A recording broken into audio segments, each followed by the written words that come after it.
Hello everybody, Leighton here, back with another writing vlog. Okay, thankfully, this week was pretty uneventful, which might sound weird if you haven't seen my last couple of videos, but I have been having some stressful weeks.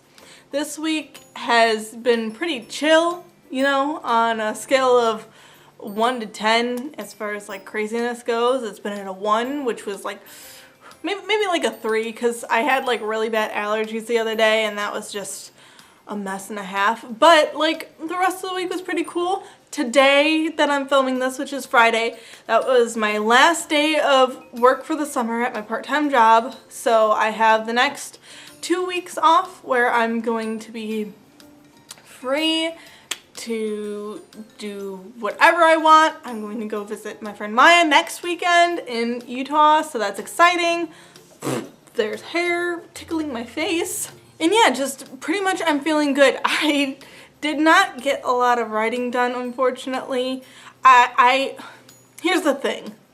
I have a tendency of like falling into these Netflix black holes every once in a while, where like I'll find a show and then I'll just spiral downward until I finish watching it. And depending on how long that show is, this black hole could be sucking me for a while. That sounded unintentionally dirty. I apologize. But yeah, this black hole that I've fallen into is none other than Breaking Bad. Breaking Bad, which I tried to start watching a little while ago, like maybe a year ago. Didn't really get into it then for some reason. I think it just wasn't the right timing, you know. I had other things I was trying to watch, and then just the other day randomly I was like, you know what I should do? I should try watching Breaking Bad again. So I get on Netflix and I watch the first episode and I'm like, yeah, this is pretty good. And then second episode, yeah. Third episode, I'm hooked, and at that point I was a lost cause. Honestly though, if you guys have seen Breaking Bad, and this isn't going to spoil anything, but just the main character, the guy who plays the main character, Walter White, that actor is phenomenal. Like, I am basically watching this show just for him at this point, because he's so good at like playing this meek, timid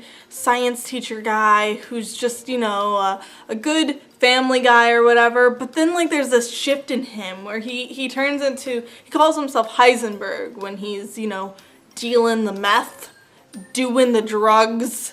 He calls himself Heisenberg as like his code name or whatever, and like you can just see the physical shift into Heisenberg, and it's just phenomenal acting. It's outstanding, and I am just loving the show. So odds are I'm not gonna get a lot done until I finish the show, which thankfully I'm almost done with season 2, and there's only 5 seasons, so it should at least go relatively quickly. So that's most of what I've been doing. I have been doing some writing though. I got the climax done. I don't know if I talked about this in the last episode or not, but we're gonna talk about it again if I have. I got the climax done, and like I'm officially in the falling action, you know, in the resolution stage of the book. I'm just rounding things out now, which I think is why now I've kind of fallen into a slump too, because just writing falling action is so not fun. It's important, but it's not fun. And I think I'm also just really excited to get started on the second book in this series, The Caspian Chronicles. In case you're new here, I'm writing a series called The Caspian Chronicles. And I'm just really excited to get to book 2, because book 1 is interesting and exciting, but it's, you know, a lot of like world building, a lot of setup, you know, you learn a lot about the magic system and about the characters and about history, etc., etc., and you know, you have to like, you know, start building the relationship so that like in book 2 book 2 is like the real like catalyst. It's the book that like gets things kicked into high gear, and I'm just so excited for it. I just want to write it. I'm saving it for NaNoWriMo though, mostly because I gotta get this first book done first. I can't start writing the second book if I don't even have the first book finished. So yeah, I just really want to start working on that second book. So I think I'm just kind of getting into a slump, because I'm like, I mean, I guess I can work on the first book, but the second book. But I really, really, really want to Okay, so for those of you who are new here, who haven't watched my videos before or anything, this book, the first book, I have it done. It's done, it's complete, but it's in third person. And I changed my mind and decided I wanted the story to be in first person. Plus, it needed a lot of work anyway. You know, I thought it was like complete, and then just as I started doing the rewrite, I just kind of realized that it wasn't complete at all. It was actually needed a lot of work. So that's what I'm doing right now. I'm doing a rewrite, and I'm kind of editing as I go, sort of. And so you can go back and watch my other videos where I kind of talk about that. But just generally, it's done, but it's not done. And so I've already like had a round of beta readers reading my book, but it was when it was in the third person, and now it's in the first person. So I need to get beta readers again. Plus, I only had like 3 beta readers plus my parents. So I definitely want to get more of those. I'm debating back and forth between getting strangers to beta read my book, because on the one hand I totally see the advantages, because it's people who don't really know you, who won't be worried about, you know, like saving your feelings. They'll just kind of tell you how it is, and that'd be really nice. That's definitely something that I need. But on the other hand, I'm just really afraid of people stealing my book and stealing my ideas, just because I don't know how long it's gonna take after the beta reading process for me to get this, you know, published. And what if somebody really likes my idea? Because I feel like I put kind of a unique twist on the whole, you know, kid finds out they have magical powers and goes to a boarding school or whatever. I don't want to tell too much about my plot, you know, but like I feel like I've kind of put a unique twist on it. One part of it being the boarding school actually isn't a magical boarding school. But yeah, I don't know. I don't know what I'm gonna do with the beta readers. If any of you guys want to be beta readers, leave me a comment and maybe I'll consider you. If not, that's fine. I don't know. I'll figure it out. I always do. I think part of the problem I've been having with working on my book too is that I've just kind of been dealing with some self-doubt. I've been watching a lot of like AuthorTube, like a lot of people talking about their own books and their own writing styles and everything.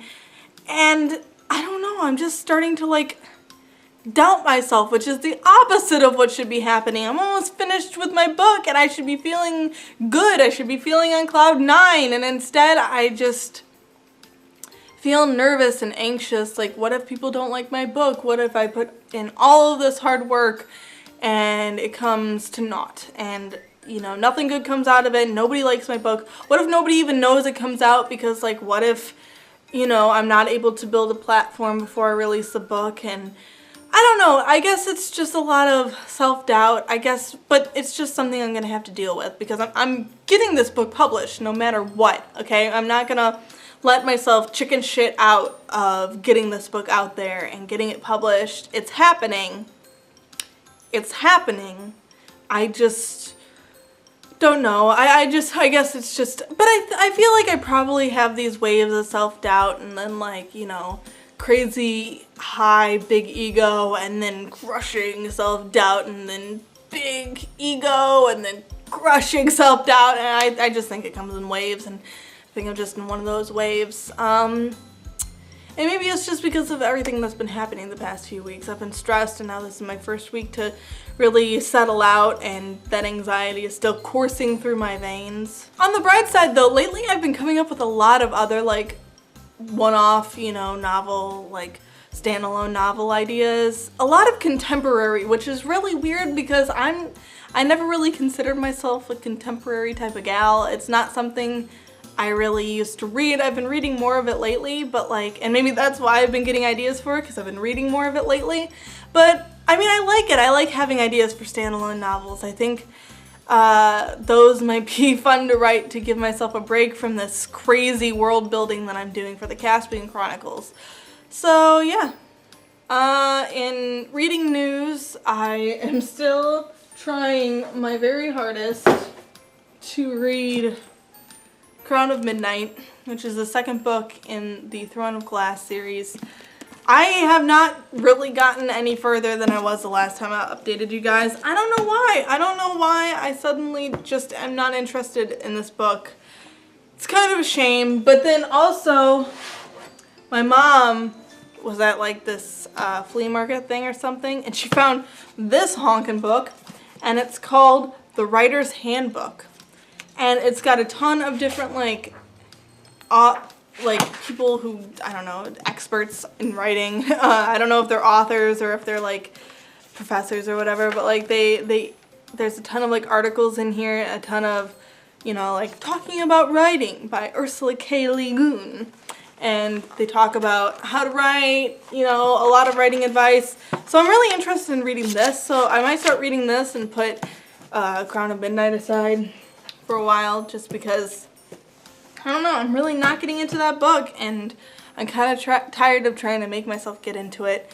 So, I don't know, it's kind of a shame though. I really thought I was liking it, and then it just isn't going the way I thought it would, I guess. Yeah, aside from that, in case you didn't know, in case you haven't seen the video where I talked about it, I am looking for illustrators, artists, etc. to collaborate with. I need a book cover, and I'd really like to work with somebody who either like does fan art or just like, you know, is like a beginning artist but like has skill. You know, I don't want stick figure drawings, I want legitimate skill, but I want to work with somebody who's kind of like me, who's like a self-starter, who's trying to do it all by themselves, who's trying to get their name out there. So if you're like that, I need a cover artist, I need somebody to draw character sketches for my characters, and you know, and they could be the same person, they could be different people. I'm willing to pay,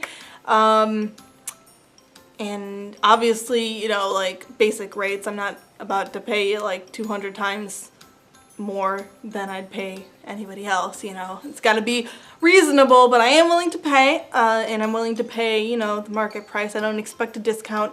I just want to work with people who, you know, have this experience, who want the experience. I want to work with people like me, you know. I don't want to work with somebody who's, you know, done this a million times and doesn't care about me or my vision. I want somebody who's going to work collaboratively with me, you know. So if you're like that, if you're an illustrator or an artist of any kind who's looking to get their name out there, who's looking to collaborate, hit me up, please. Yeah, all that said and done, I guess this video's over. I honestly didn't know if I was gonna have enough things to talk about today, but I always find things to talk about, it seems. If you guys like this video, then please check out my social media links in the description. You can follow me, Facebook, Twitter, Instagram. I have my own official website now, LeightonJWilliams.com, and I also have my blog, readwritelovefiction.com. Check out my social medias, check out my websites. Thank you guys so much for watching this video. Oh, subscribe. And I hope you have a beautiful day, and I'll see you next time. Bye!